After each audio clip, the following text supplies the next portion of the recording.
آرام دہ high speed train کے ذریعے ہم 5.5 گھنٹے میں کونیا پہنچ گئے۔ ہمارے گروپ میں ایک فیملی کے ساتھ معصوم سی ننھی پری سفر کر رہی تھی۔ سب نے اس کا نام پرنسس رکھ دیا تھا۔ پرنسس کی معصومیت بھری باتیں سفر کی ساری تکان دور کر دیتی۔ پورے سفر میں دونوں جانب تا حد نظر کھیت نظر آتے رہے۔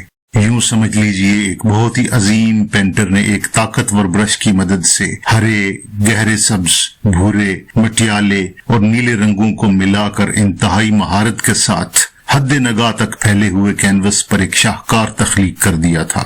ایسا شاہکار جس کی تخلیق کسی انسان کے بس کی بات نہیں۔ کوئی جگہ ایسی نظر نہ آئی جہاں کچھ نہ کچھ کاشت نہ کیا گیا ہو۔ کاشتکاری کے جدید طریقے استعمال کیے جا رہے ہیں۔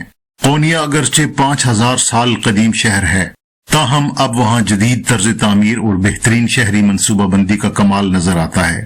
شہر میں داخل ہوتے ہی کشادگی اور سکون کا احساس دل میں سرایت کر جاتا ہے۔ کونیا رقبے کے لحاظ سے ترکی کا سب سے بڑا، جبکہ 21 لاکھ آبادی کے ساتھ 7واں بڑا شہر ہے۔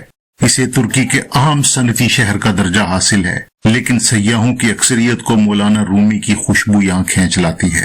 وہی مولانا جلال الدین رومی جنہیں علامہ اقبال اپنا روحانی مرشد مانتے ہیں۔ آپ 13ویں صدی کے عظیم شاعر، عالم، فلسفی اور فقیہ تھے، لیکن دنیا آپ کو عظیم فلسفی شاعر کے طور پر زیادہ جانتی ہے۔ ایک روایت میں آپ کا اصل نام محمد ابن حسین حسینی اور لقب جلال الدین ملتا ہے۔ آپ کے والد گرامی بہاؤالدین الصدیقی بھی بڑے استاد اور عالم گزرے ہیں۔ آپ کا سلسلہ نسب 10 واسطوں سے خلیفہ اسلام حضرت ابو بکر صدیق رضی اللہ تعالیٰ عنہ سے ملتا ہے۔ مولانا رومی 1207 عیسوی میں بلخ یعنی موجودہ افغانستان میں پیدا ہوئے۔ آپ کو بہت سے دینی و دنیاوی علوم پر دسترس حاصل تھی۔ یہی وجہ تھی کہ زمانہ طالب علمی ہی سے پیچیدہ مسائل کے حل کی خاطر علماء آپ سے رجوع کرنے لگے تھے۔ آپ کا خاندان ہجرت کرتے ہوئے مکہ مکرمہ اور مدینہ منورہ سے ہو کر دمشق پہنچا، اور بعد ازاں اس وقت کے سلجوقی حکمران علاؤ الدین کی درخواست پر 1228 عیسوی میں کونیا آ کر آباد ہو گیا۔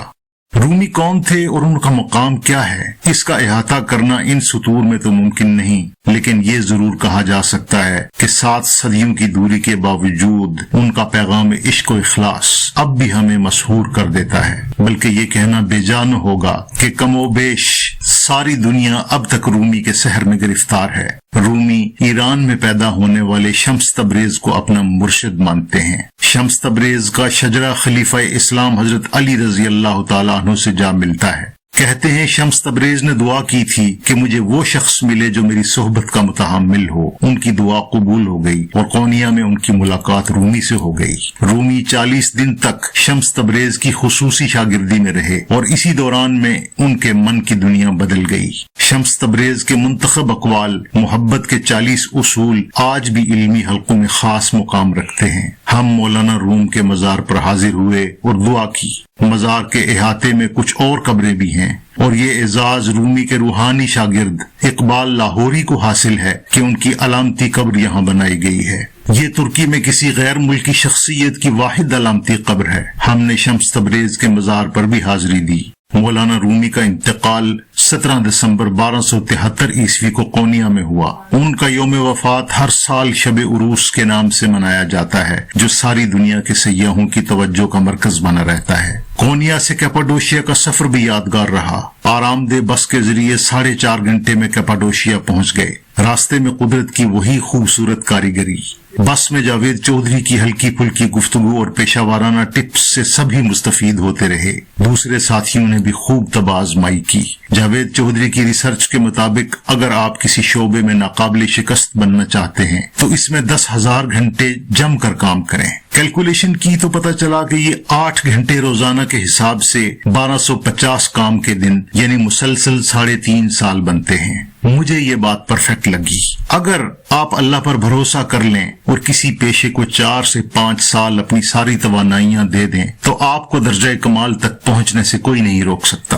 کیپاڈوشیا قدرت کی حیران کن انجینئرنگ کی ایک چھوٹی سی جھلک ہے۔ مجھے نہیں معلوم دنیا 7 عجوبوں پر کیوں ٹھہر گئی ہے، آخر 8واں، 9واں اور 10واں عجوبہ بھی ہو سکتا ہے۔ کیپاڈوشیا انہی عجائبات میں سے ایک ہے۔ یہاں 500 قبل مسیح سے آبادی کے آثار ملتے ہیں۔ کروڑوں سال پہلے یہاں آتش فشانی کا عمل شروع ہوا۔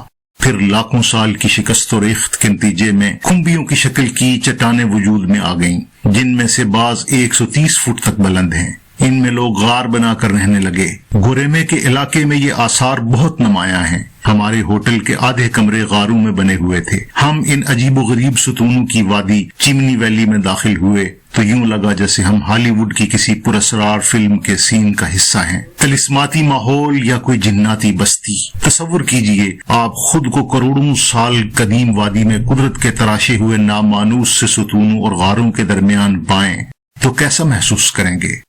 کیپاڈوشیا کے علاقے میں نیچے کی زمین کھوکھلی ہو گئی تھی، زیر زمین غار بن چکے تھے۔ مسیحیوں پر مشکل وقت آیا تو وہ فلسطین اور شام سے ہجرت کر کے ان غاروں میں آباد ہونے لگے۔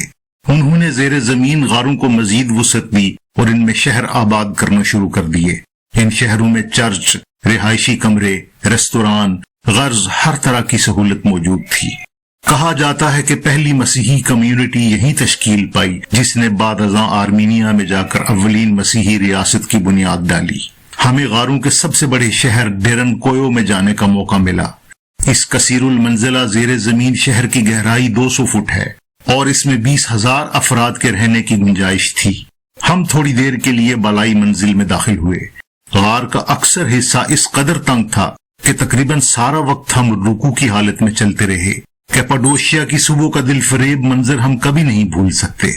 گرم ہوا کے رنگ برنگے دیو ہیکل غبارے الس صبح سیاحوں کو لے کر کیپاڈوشیا کی فضائی سیر کرواتے ہیں۔ آسمان پر دور تک غبارے سیاحوں سے بھری ٹوکریاں اٹھائے پرواز کرتے نظر آتے ہیں۔ اس لائف ٹائم تجربے سے لطف اندوز ہونے کے لیے ہر سال لاکھوں سیاح ادھر کا رخ کرتے ہیں۔ کیپاڈوشیا سے استنبول کی فلائٹ لی، ایک بار پھر کچھ وقت استنبول میں گزارا۔